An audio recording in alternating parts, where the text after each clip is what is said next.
হরে কৃষ্ণ, রাধে রাধে। মৌমিতা পরিবারে তোমাদেরকে জানাই অনেক অনেক শুভেচ্ছা ও অভিনন্দন। আজকের আলোচ্য বিষয়টি হচ্ছে কেন যমরাজ পৃথিবীতে জন্ম নিয়েছিলেন এবং কোন বয়স পর্যন্ত সকল পাপের মার্জনা হয়। এই ভিডিওর মাধ্যমে আমরা জেনে নেব। সকলেই একটু মনোযোগ সহকারে শ্রবণ করো। আর একটা অনুরোধ তোমাদের সবার কাছেই, কেউ ভিডিওটা স্কিপ করে যেও না, তাহলে কিছুই বুঝতে পারবে না। রাধে রাধে, হরে কৃষ্ণ। প্রিয় দর্শক, এই পৃথিবীতে এমন কোনো মানুষ নেই যিনি কোনোদিন পাপ করেননি।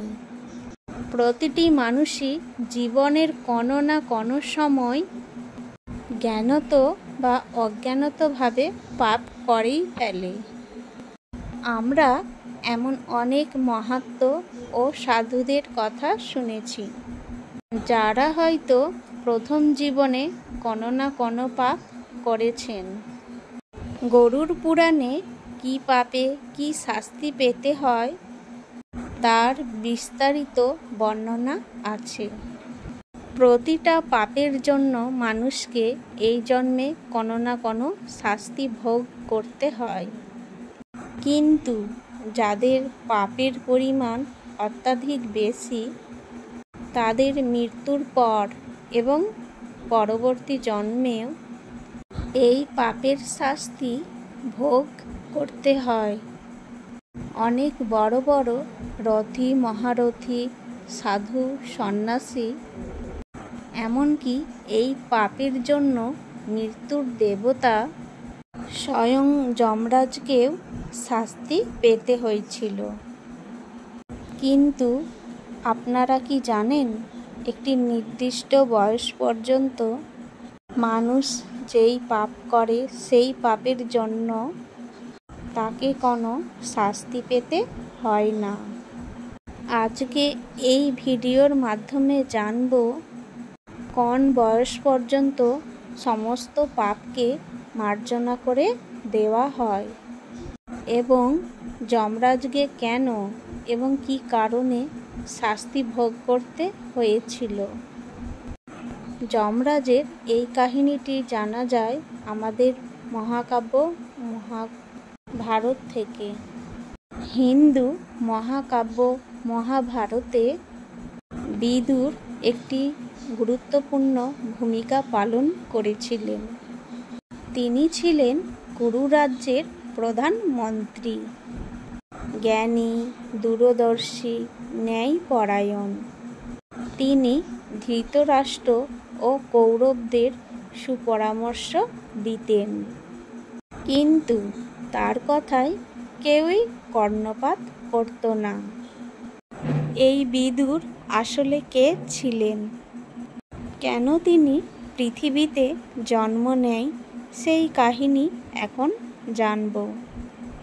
প্রিয় দর্শক, পৌরাণিক কাহিনী অনুসারে একসময় পৃথিবীতে মান্ডব নামে এক ঋষি বাস করতেন। তিনি ছিলেন একজন মহান তপস্বী এবং ধার্মিক। একদিন একদল চোর রাজার অর্থ সম্পত্তি চুরি করে পালায়। রাজার সৈনিকরা সেই চোরের পেছনে ধাওয়া করে। তখন প্রাণের ভয়ে তারা মান্ডব ঋষির আশ্রমে ঢুকে পড়ে। নিজেদের পরিচয় গোপন করে তারা জানায় যে তারা ব্যবসায়ী। তারা পথ ভুলে গেছে, তাই যেন ঋষি একটু তাদের আশ্রমে আশ্রয়ের ব্যবস্থা করেন। ঋষি তাদের অনুরোধ শুনে তাদের আশ্রমে আশ্রয় দেয়। তারপর সেই চোরেরা তাদের জিনিসপত্র সেই আশ্রমে রেখে সেখান থেকে পালিয়ে যায়।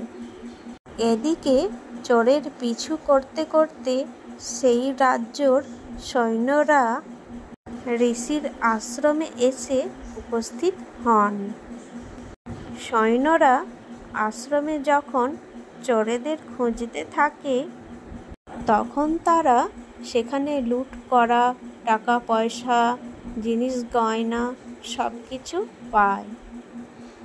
ফলে সৈন্যরা ওই ঋষিকে চোরেদের সহযোগী বলে মনে করে রাজার কাছে ধরে নিয়ে যায়।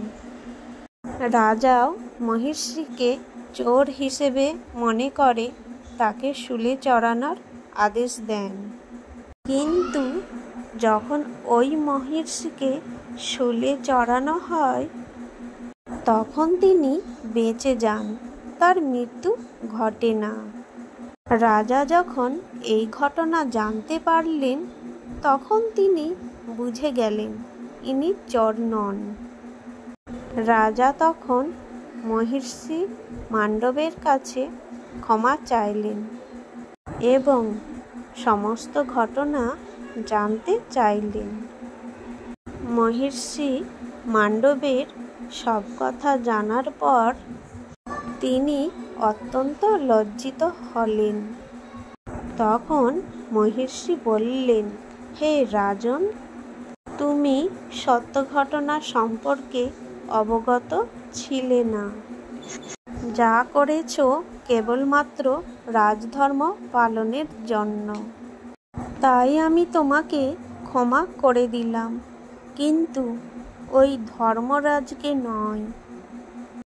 এই বলে মহিষী তপস্যা বলে যমলোকে চলে যান এবং সেখানে গিয়ে যমরাজকে জিজ্ঞাসা করলেন, হে ধর্মরাজ, আমি নিজের জীবনে কোনো পাপ করিনি।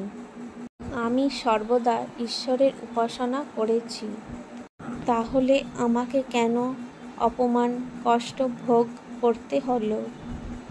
তখন ধর্মরাজ ঋষিকে বললেন, হে মহিষী, আপনি শৈশবে কীটপতঙ্গ ধরে তাদের শরীরে সূচ বিদ্ধ করতেন এবং তাদের ডানাগুলোকে ছিঁড়ে ফেলতেন।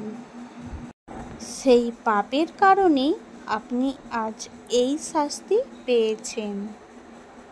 এই কথা শুনে ঋষি ধর্মরাজকে বললেন, ধর্মীয় শাস্ত্র অনুসারে শিশুর জন্ম থেকে 12 বছর পর্যন্ত সে যা কিছু করে তা পাপ বলে গণ্য করা হয় না, কারণ জন্ম থেকে এই বয়স পর্যন্ত সে অজ্ঞ হয়।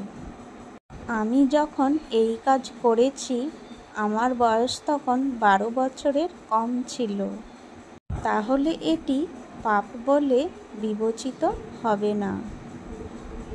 অতএব আপনার বিচার ভুল হয়েছে, এর ফল আপনাকেও ভোগ করতে হবে। এই বলে ঋষি ধর্মরাজকে অভিশাপ দিয়ে বলেন, আপনি পৃথিবীতে মানব রূপে জন্মগ্রহণ করবেন এবং জ্ঞানে অজ্ঞানে ভুল করবেন। আপনি জ্ঞানী হবেন, অন্যকে ন্যায় বিচারের জ্ঞান দেবেন, কিন্তু আপনার সেই নীতি কেউ অনুসরণ করবে না। এই অভিশাপের কারণেই যমরাজ পৃথিবীতে বিদুর রূপে জন্মগ্রহণ করেছিলেন। আমার এই ভিডিওটি এই পর্যন্তই থাকলো। সকলেই ভালো থেকো এবং সুস্থ থেকো। হরে কৃষ্ণ, রাধে রাধে। ভিডিওটি ভালো লেগে থাকলে অবশ্যই কমেন্টে জানিও জয় শ্রীকৃষ্ণ, আর লাইক দিতে ভুলবে না। অনেক অনেক শুভেচ্ছা ভালোবাসা সবাইকে। এখানেই এন্ড করলাম।